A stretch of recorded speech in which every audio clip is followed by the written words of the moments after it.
Question number 23 जो दिया है ये यूथ क्लब का है। यूथ क्लब में आपको रिसीविंग साइड सारी चीज़ें दी गई हैं, ठीक है। फिर उसके बाद आपको पेमेंट में भी सब है, रिसीट एंड पेमेंट दिया गया है और इसमें बैलेंस शीट भी है। यहाँ पर जब आप ध्यान से देखोगे एडजस्टमेंट में क्या क्या चीज़ें दी गई हैं। क्लब के टोटल 50 मेंबर्स थे और हर एक एनुअल सब्सक्रिप्शन कितना कितना पे करता है 25 रुपीज़। मार्च 2016 तक सैलरी आउटस्टैंडिंग कितने की थी 200 रुपीज़ की। Salary paid included ₹100 for the year 2014-15। जो भी आपने पे करी है उसमें आपने पिछले साल का भी पे किया है।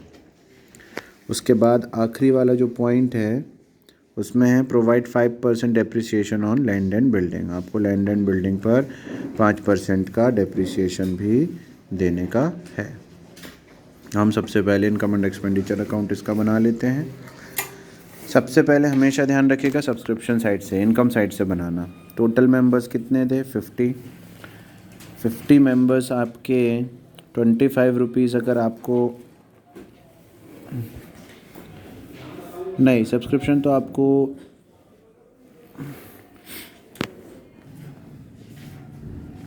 सॉरी ये वाला हम दूसरा क्वेश्चन देखने लगे, कन्फ्यूजन हो जाता है। सब्सक्रिप्शन में आपको टोटल सब्सक्रिप्शन कितने की हुई 1000 रुपीज़ की।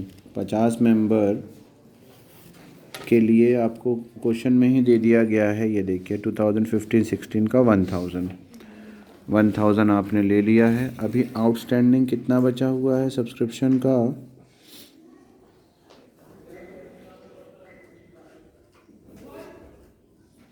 आउटस्टैंडिंग सब्सक्रिप्शन आपका 250 का बचा हुआ है, क्योंकि 50 इंटू 25 कितना होता 1250 है ना। 50 मेंबर 25 के हिसाब से 1250, लेकिन सब्सक्रिप्शन का आपको मिला है 1000। तो अभी आपको और लेना कितने का है 250, लेकिन आपने उसको कमा चुके हो। तो आपको टोटल कितने की इनकम हो जाएगी 1250 की। Rent 1740, profit entertainment, sale of newspaper, ये सारी चीज़ें आपको एज इट इज़ उसमें दी गई हैं फिगर्स में, ठीक है। तो आपको इसको कहीं से ढूंढने की ज़रूरत नहीं है। ओल्ड न्यूज़पेपर 180 रुपीज़ का जो दिया गया है वो आपको क्वेश्चन में दिया है, ये देखिए सेल ऑफ ओल्ड न्यूज़पेपर 180 सबसे लास्ट में, ठीक है। Loss on sale of furniture, furniture की अगर हम बात करते हैं तो फर्नीचर था कितने का 100 रुपये का, जिसको आपने बेचा है 60 रुपीज़ में। ये पॉइंट पे आपको दिया गया है।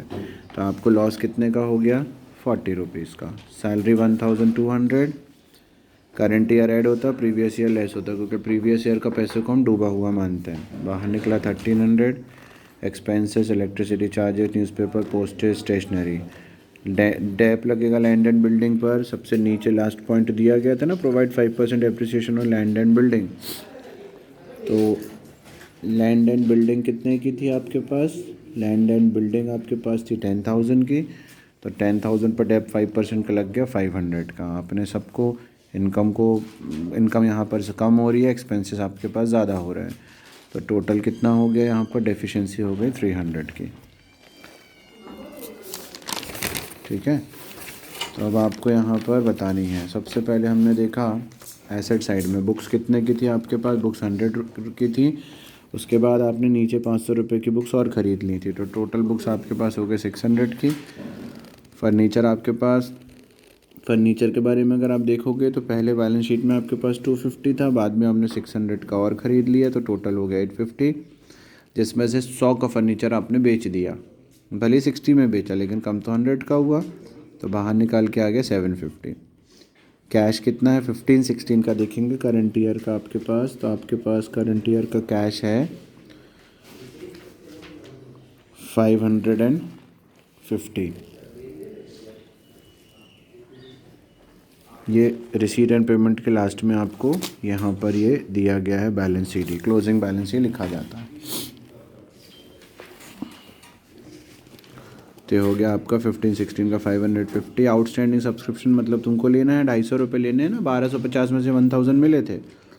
और बिल्डिंग कितने की बची आपके पास एसेट में 9500 की। इसी तरह से अगर हम बात करें आउटस्टैंडिंग सैलरी आपको 200 पे करना है, नीचे आपको दिया गया है आपकी लाइबिलिटी है। कैपिटल में अगर प्रॉफिट ऐड होता है तो डेफिसिट यानी लॉस, डेफिसिट माइनस होगा, बाहर निकाल के 11250। एडवांस सब्सक्रिप्शन कितने का है यहाँ पर आपको जो मिल गया अगले साल का 16-17 का सब्सक्रिप्शन पे आपको दिया है 200 का। अब आप इसको इक्वल करेंगे तो टोटल आपका टैली हो जाएगा।